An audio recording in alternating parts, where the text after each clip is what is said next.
ازيكم؟ يا رب تكونوا بخير. تعالوا بقى شوفوا كفتة من كفتياتي الكتير اللي انا عارف طرقهم كلهم. بس دي كفتة مميزة قوي. وللأكيلة، الناس اللي بتحب التحابيش وبتحب الأكل كده ليه طعم وريحة وفي كام تكاية كده بتخليكي كأنك روحتي مطعم كبير بره كلتي وما دفعتيش الفلوس الكتير اللي هتدفع بره. تعالوا بقى اتفرجوا على الساندوتش القمر ده. شايفين؟ ادي الكفتة وادي الصوص والحركات اللي احنا عاملينها فيها برشة بقدونس ورشة طحينة. ومش قادرة اقول لكم بقى يا جماعة الساندوتش ده طعمه ايه. والله يعني هي الصورة توصل لكم الدنيا دي رايحة فين. حاجة كده فاخر من الاخر. تعالوا بقى شوفوا الطريقة اللي احنا هنعمله دوا. بصوا بقى التوابل بتاعتنا. دي كبابة صيني، ودي بهارات لحمة، ودي مرقة دجاج لحمة، وبابريكا مدخنة، وفلفل أسمر، وطبعا معلقة البيكنج باودر علشان تبقى الكفتة طرية وهشة كده.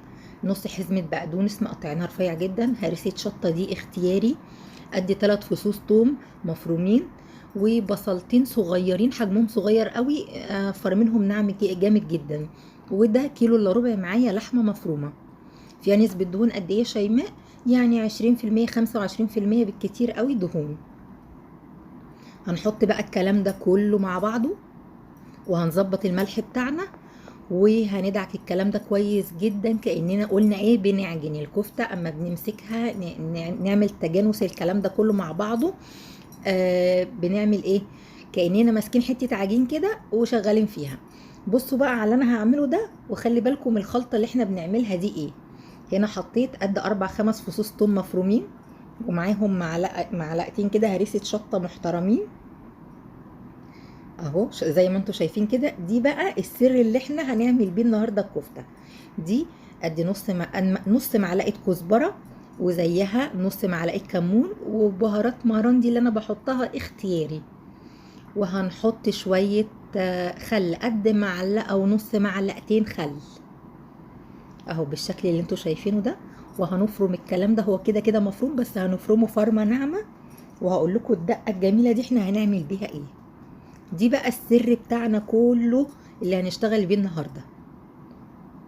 اديني هو بنعمها قوي، وهفضيها في بوله صغيره وهركنها على جنب. هنا بقى صبعت الكفته بتاعتي، وسخنت الجريل بتاعي كويس جدا، وهنزل بالكفته ارصها كده وهو سخن.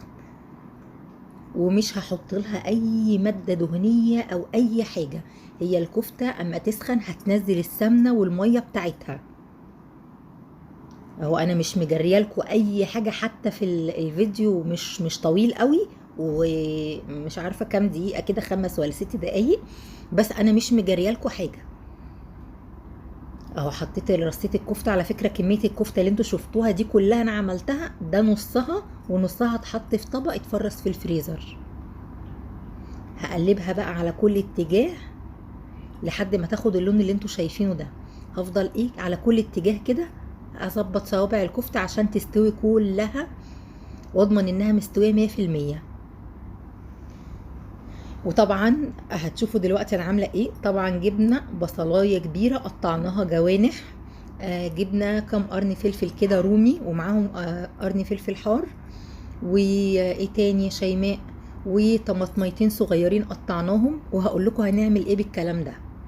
هنا الكفته بصوا انا بديها تشويحه على كل اتجاه، عشان انا عاوزه الكفته بتاعتي مستويه 100%. دلوقتي بعد ما نخلص التشويح ده بتاعها كله، هنشيلها من الوك اللي احنا بنسخن فيه ده، وعشان هنشتغل فيه تاني.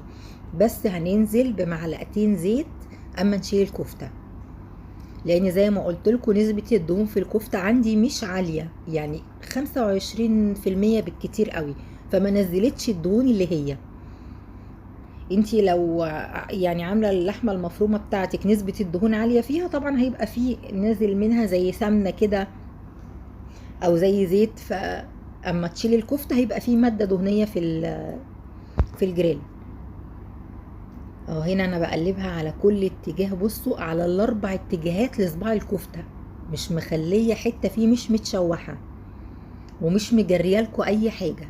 لو شفتيني لحد هنا ما تنسيش اللايك والكومنت اللي انا بحبه جدا، ولو اول مرة تشوفيني اشتركي في القناة وفعلي الجرس عشان يوصلك كل جديد مني. اهو هنا بقى بشيلها خلاص، كل اللي اتحمروا معايا بشيلهم، عشان هنعمل بقى ايه الخلطة العجيبة اللي هي بقى ايه زي ما قلت لكم في اول الفيديو، دي للناس الاكيلة. الكفتة دي للناس الاكيلة اللي بتحب بقى اكل المطاعم والتحابيش والحاجات الامورة دي بتاعتنا. هنا بظبط بس الجوانب بتاعت دول وبشيلهم، وهحط شوية زيت زي ما هو الجريل، ما عملتش في اي حاجة. هنزل بالبصلة اللي انا مقطعاها جوانح، دي بصلة كبيرة، وهنشوح الكلام ده كويس قوي لحد ما احس ان البصلة ايه بدأت تدبل معايا. وطبعا هي خدت من اللون بتاع التحمير بتاع الكفتة. بصوا هي اول ما بدأت معايا تلون، خدت التشويحة والحاجات الغامقة اللي هي نازلة من الكفتة. اهو هقلبها كده شوية، واول ما احس انها دبلت معايا قوي هنزل بايه بالفلفل والطماطم. هنا ايه خلاص يعني اوشكت كده انها ايه دبلت معايا، لان الجريل سخن جدا، احنا كده كده عاملين فيه الكفته فهو سخن. هنقلب بقى. انا المفروض كنت جريت لكم شويه يا جماعه، بس انا ما رضيتش اجري اي حاجه بصراحه في المقاطع بتاعه الفيديو ده بالذات، علشان كل حاجه تعملوها يعني بالترتيب، وما فيش حاجه يعني تتوه منكم، علشان الوصفه دي بجد مميزه جدا. واللي ما جربهاش او مش هيجربها هيبقى فاته انه كل اعظم كفتة في الدنيا. والله صدقوني اعظم كفتة ممكن تاكلوها في حياتكم. هنشوح بقى الكلام ده كويس جدا لحد ما الطماطم تبدأ تتشوح معايا والفلفل. هديهم كام تقليبة كده ياخدوا بس تشويحة معايا، وبعد كده هنزل بالكفتة بتاعتي. اهو هنا هفتح للاماكن كده ما بينهم، وهنزل الكفتة اللي انا كنت محمراها. وهنفضل بقى نستمر بقى في التقليب الكفتة مع الحاجات اللي احنا ايه عاملينها كده. هنحط حاجة يا شيماء؟ مش هحط اي حاجة على الفلفل والطماطم والبصل اللي انتوا شايفينه ده، لا هحط بهارات ولا توابل ولا اي حاجة. احنا كده كده الكفتة بتاعتنا متبهرة. بس هقول لكم بقى هطعم القمر اللي احنا بنعمله ده ايه الحاجة اللي هتودي طعم الكفتة والخلطة دي في حتة تانية خالص. هنا خلاص بقى ايه دخل معايا في سوا كامل، وابتدى بصوا كله خد اللون ازاي وعمل ازاي. تعالوا بقى اوريكم هننزل بايه وهنعمل ايه. ومن في اللقطة دي بقى الريحة هتقلب البيت 90 درجة. انتوا طبعا فاكرين التوم والفلفل والكزبرة الناشفة والكمون والخل، الدقة اللي احنا عملناها الأمورة دي زي ما بنخلي البتنجان كده الدقة الحلوة اللي بنعملها.